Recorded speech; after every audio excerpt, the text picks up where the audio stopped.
नमस्कार, मी भरत मोहोळकर, मॅक्स महाराष्ट्रमध्ये तुमचं स्वागत।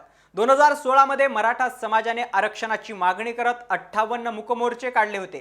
त्यानंतर तत्कालीन सरकारने मराठा समाजाला आरक्षण दिलं खरं, ते आरक्षण उच्च न्यायालयात टिकलं, मात्र सर्वोच्च न्यायालयात टिकलं नाही। सर्वोच्च न्यायालयाने मराठा समाजाला दिलेल्या आरक्षणाला स्थगिती दिली आणि त्यानंतर ते आरक्षण रद्द केलं।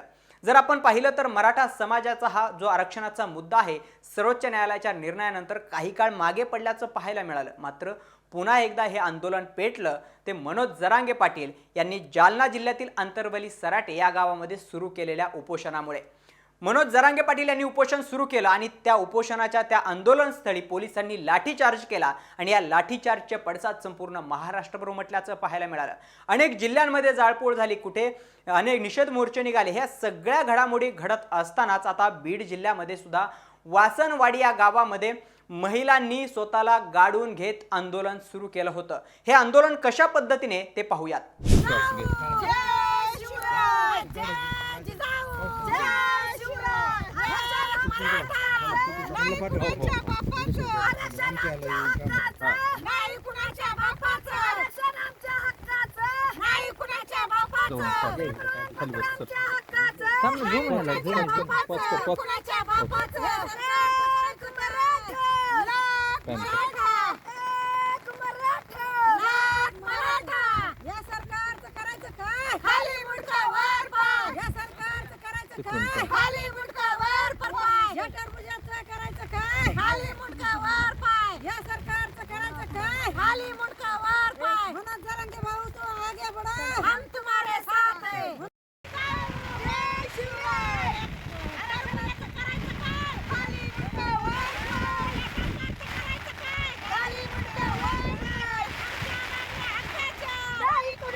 मनोज जरांगे पाटील यांना पाठिंबा आणि मराठा समाजाला जोपर्यंत आरक्षण मिळणार नाही तोपर्यंत आम्ही स्वतःला जे गाडून घेतलंय यातून बाहेर येणार नसल्याचं महिलांनी स्पष्ट केलं होतं। मात्र पोलिसांनी मध्यस्थी केली, त्यांचं निवेदन स्वीकारलं आणि त्यानंतर महिलांनी त्यांचं जे आंदोलन आहे ते स्थगित केल्याचं पाहायला मिळालं। मात्र अशाच पद्धतीने संपूर्ण राज्यभर त्याचे तीव्र पडसाद उमटताना पाहायला मिळत आहेत। या महिला नेमक्या काय म्हटल्यात ते आधी पाहूयात। आम्ही वासनवाडी फाटा इथे उपोषणाला बसलेलो आहोत। जरांगे पाटलावर आणि आज आमच्या माता भगिनीवर एवढा अन्याय झालाय, त्यामुळे आम्ही आज या जन्मभूमीमध्ये बसलेलो आहोत। तर जरांगे पाटलांनी जे आज आंदोलन केलंय, 11वा दिवस आहे, तरी त्यांना हे गेंड्याचं कातड सरकार हे न्याय देईना आम्हाला। आज आमचे शांततेत 53 मोर्चे झालेले आहेत, तरी या सरकारला जाग आलेली नाही। तरी हे सरकार आम्हाला म्हणतंय आम्हाला अभ्यासच करू द्या, अभ्यासच करू द्या। आम्हाला फक्त एकच मागणी आमची आहे की आम्हाला कुणबी प्रमाणपत्र देण्यात यावा, हीच मागणी आम्हाला आणि विनंती करतो। आम्ही आज आंदोलनमध्ये आमचे बांधवांचे कितीतरी बळी चाललेले आहेत, तरी हे सरकारला जाग येईना। तर त्या सरकारला जाग यावं यासाठी आम्ही शेतामध्ये स्वतःला खड्ड्यामध्ये बसून आम्ही उपोषण चालू केलेलं आहे। जोपर्यंत आम्हाला निर्णय भेटत नाही तोपर्यंत आम्ही खड्ड्यामध्ये बसून राहणार आहोत। एकीकडे मनोज जरांगे पाटील यांचं उपोषण सुरू आहे, तर दुसऱ्या बाजूला महाराष्ट्र सरकारकडून गिरीश महाजन यांचं शिष्टमंडळ सातत्यानं मनोज जरांगे पाटील यांची भेट घेत आहे। त्यांच्या या सगळ्या मागण्या संदर्भात ठोस तोडगा काढण्यासाठी आम्ही प्रयत्न करत आहोत असं सुद्धा सांगण्यात येत आहे। मात्र मनोज जरांगे पाटील यांनी या सगळ्या मुद्द्यावरून मागे हटण्यास नकार दिला। जोपर्यंत मराठा समाजाला आरक्षण मिळणार नाही तोपर्यंत मी मागे हटणार नाही असं मनोज जरांगे पाटील यांनी म्हटलं आणि अशी आपली भूमिका सुद्धा स्पष्ट केली। मनोज जरांगे पाटील यांनी माध्यमांशी बोलताना नेमकं काय म्हटलंय पाहूयात। माझा मराठा समाज राज्यातला घराघरातून पेटून उठला की या भूमीला जर न्याय द्यायचा असेल, दान द्यायचं असेल तर या पोराच्या पाठीमागे उभा राहिला पाहिजे आणि घरातल्या माता मावळ्याचा अख्खा महाराष्ट्र पेटून उठला। महाराष्ट्रातल्या माता मावळ्यांना आणि मराठा समाजाला सांगतो, तुमचे जे आतापर्यंत आरक्षणासाठी मुद्दे पडले यापुढे मी पडून न देण्याचा वेळा उचललाय। तुमची एकाची ही ताकद वाया जाऊ देणार नाही। आता जीव गेला तरी मराठ्यांची मान खाली होऊ देणार नाही। त्यामध्ये मला परत आणखीन आज कळालं की माझं गाव सगळं सगळं पूर्ण कुलूप बंद करून तुमच्याकडे येतोय. माझी छाती भरून गेली की महाराष्ट्र माझ्या मागे उभा आहे, माझं गाव हे माझ्या पाठीमागे उभं आहे. मी माझ्या गावाचं मला बोलता येत नाही, मला खूप त्रास होतो बोलायला, तरी पण गाव आला म्हणून मी तुमच्या ऋणात आहे. मी तुमचे कधी उपकार विसरणार नाही आणि महाराष्ट्र समाज तुमच्या लेकराच्या पाठीमागे उभा राहिला आहे. महाराष्ट्र तुमच्या लेकराला उघडं पडू द्यायला तयार नाही. म्हणजे जन्मभूमीत आणि कर्मभूमीतल्याही लोकांसाठी दोघांसाठी हे पूर्ण दोन्ही जिल्हे पेटून उठले आणि हे पेटून उठलेले बघून महाराष्ट्रातला असा एकही तालुका राहिला नाही की तो ताकदीने उभा राहिला नाही. मी इथं आलेल्या सगळ्या बांधवांना एकच सांगतो, तुमची शक्ती तुमची ताकद मी माझ्या वैयक्तिक कामासाठी न वापरता कोट्यावधी मराठ्यांच्या पोरांचा कल्याण करूनच भगवान मी कधीही समज मेंटेन केले नाही. माझ्या काळात 5 ते 6 सरकार होऊन गेले. 5 ते 6 सरकारात मी एकाशी संबंध मेंटेन केले. आज साधा माणूस साठी ओळख मी झाली तरी आमदार खासदारांची सहज संबंध मेंटेन करतो. चांगले सरकार आले, 4 कॅबिनेट सरकार मी बघितले, मी एकाचही संबंध मेंटेन केले नाही. मी माझ्या समाजाशी प्रामाणिक राहिलो म्हणून आज एका जीवानं 5 कोटी मराठा आग्रह त्यांच्या ताकदीचा चीज काढण्याची जबाबदारी आज माझ्या खांद्यावर आहे. त्याची मला 100% जाणीव.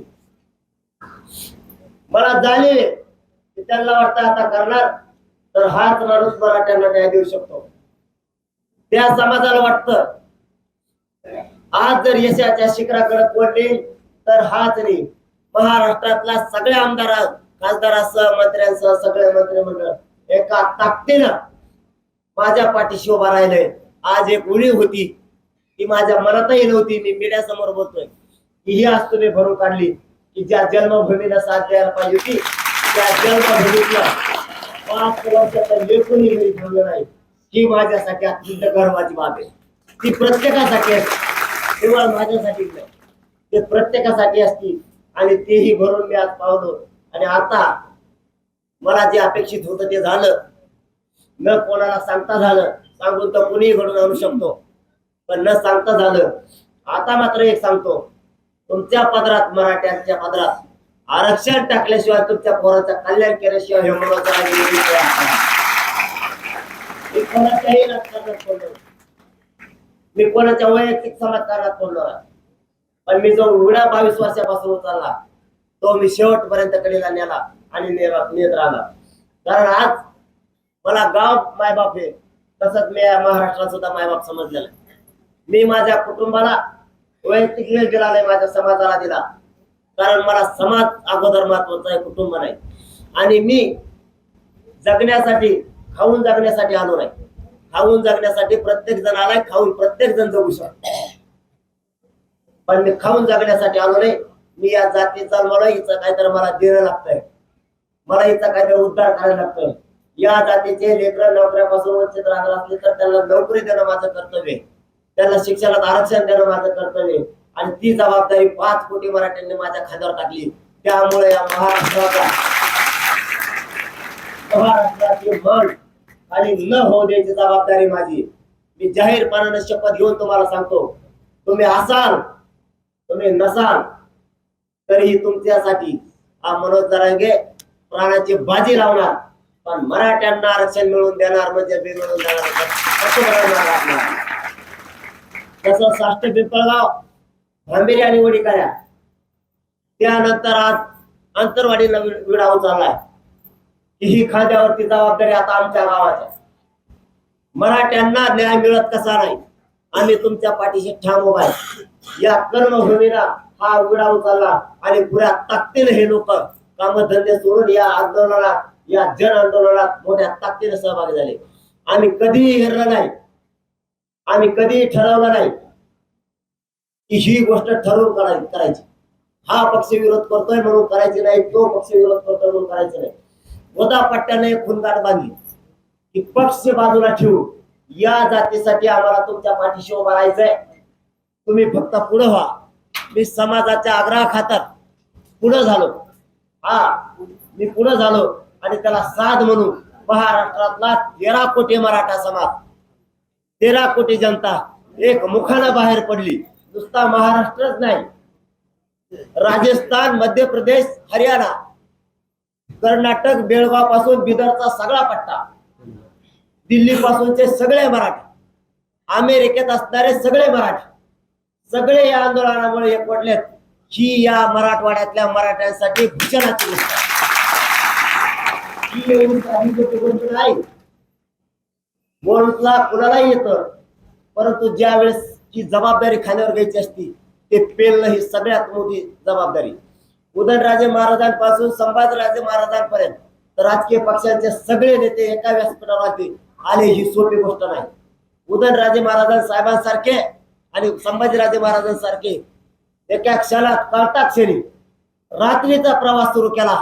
हीच आमच्यासाठी मोठी आशीर्वादाची शिदोरी आणि ती शिदोरी खाली न पडून देण्याची जबाबदारी आता माझ्यावर आहे. एकीकडे संपूर्ण महाराष्ट्रातील मराठा समाज मनोज जरांगे पाटील यांच्या पाठीशी असताना आता त्यांच्या आईने सुद्धा त्यांना पाठिंबा दर्शवलाय.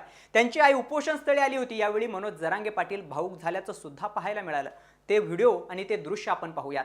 माझा मराठा समाज राज्यातला घराघरातून पेटून उठलाय की या भूमीला जर न्याय द्यायचा असेल, दान द्यायचं असेल तर या पोराच्या पाठीमागे उभा राहिला पाहिजे. आणि घरातल्या माता मावळ्याचा अख्खा महाराष्ट्र पेटून उठला.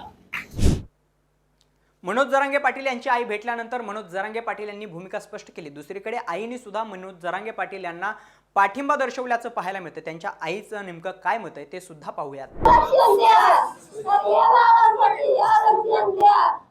दिवस झाले बाळाला अन्न नाही, पाणी नाही.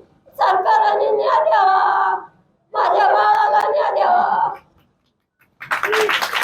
एकीकडे मनोज जरांगे पाटील यांचं उपोषण सुरू आहे. दुसऱ्या बाजूला राज्य सरकार यावरती तोडगा काढण्यासाठी प्रयत्न करत आहे. मात्र अजूनही यावरती तोडगा निघालेला नाही. राज्य सरकारने माजी न्यायमूर्ती संदीप शिंदे यांच्या नेतृत्वाखाली 5 सदस्यीय समिती स्थापन केली आहे. मात्र या समितीचा जो अहवाल आहे हा अहवाल येण्यासाठी 1 महिन्यांचा कालावधी लागणार आहे. तोपर्यंत राज्य सरकार नेमकं कशी भूमिका घेणार, मनोज जरांगे पाटील यांची जी उपोषण आहे त्यांचं ते उपोषण कशा पद्धतीने सोडवलं जाणार हा महत्त्वाचा प्रश्न आहे. आणि त्याबरोबरच मराठा आरक्षणाचा प्रश्न हा कायदेशीर कचाट्यामध्ये सापडणार नाही आणि मराठा समाजाला कसं आरक्षण मिळेल या संदर्भात असे वेगवेगळे प्रश्न आहेत. या संदर्भात अनेक तज्ज्ञांनी मॅक्स महाराष्ट्रावरती विश्लेषण केलंय. हे विश्लेषण पाहण्यासाठी तुम्ही मॅक्स महाराष्ट्र चॅनलला सबस्क्राईब करा, बेल आयकॉन प्रेस करा. त्याबरोबरच तुम्ही हा व्हिडिओ फेसबुकवर पाहत असाल तर तुम्ही आमच्या फेसबुक पेजला लाईक करा. तुम्ही हा व्हिडिओ ट्विटरवर पाहत असाल तर तुम्ही आमच्या ट्विटर हँडललाही फॉलो करायला विसरू नका. धन्यवाद.